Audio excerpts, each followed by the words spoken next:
নবীজি বলেছেন তিন কারণে মানুষের হায়াত কমে যায়। তিনটা আমল করলে, তিনটা বদ আমলে মানুষের হায়াত কমে যায়। দুনিয়ার জমিনে হায়াত কমে যায়, কমতে থাকে, হায়াতও কমে যায়, রিজিকও কমে যায়। বলতে পারেন হুজুর আমরা জানি হায়াত সীমাবদ্ধ, তাহলে হায়াত কেমনে কমে?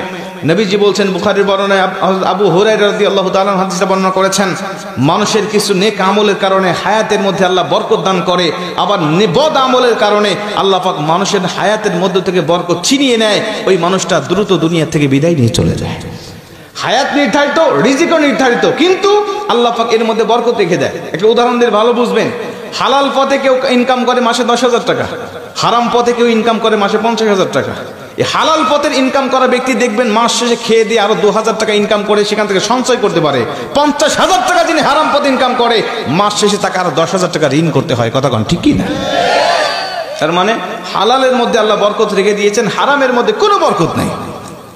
নবীজি বলছেন হাদিসের মধ্যে, যদি ওই ব্যক্তি আল্লাহ পাকের নাশুকরি করে, আল্লাহ পাকের শুকরিয়া আদায় থেকে মুখ ফিরিয়ে নেয়, তখন আল্লাহ পাক তার হায়াতটাকে সংকীর্ণ করে দেয়, হায়াতের মধ্যে থেকে বরকত আল্লাহ পাক ছিনিয়ে নেয়। এজন্য সব সময় আমরা হায়াতের আল্লাহ পাকের শুকরিয়া আদায় করতে থাকবো ইনশাআল্লাহ। যে পজিশনে রেখেছি আমরা ওই পজিশন থেকে শুকরিয়া করব। 2 নম্বরে নবীজি বলছেন, ওই ব্যক্তির হায়াতটাকে আল্লাহ পাক সংকীর্ণ করে দেয় যেই ব্যক্তি দুনিয়ার জমিনে প্রয়োজনের থেকে অতিরিক্ত খাবার খায়।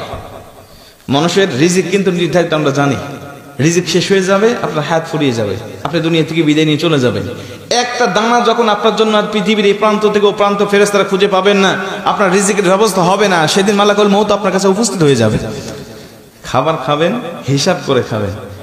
3 নম্বরে নবীজি সাল্লাল্লাহু আলাইহি ওয়াসাল্লাম বলছেন, ওই ব্যক্তির হায়াত আল্লাহ পাক ফুরিয়ে নেয়, কমিয়ে নেয়।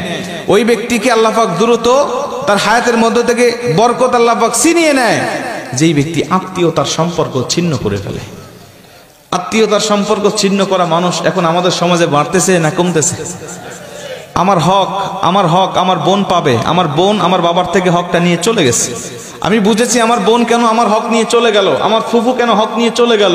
আমি তখন থেকে আমার বোনের সাথে, ফুফুর সাথে আমি সম্পর্ক ছিন্ন করে ফেলেছি। ঠিক না ঠিক?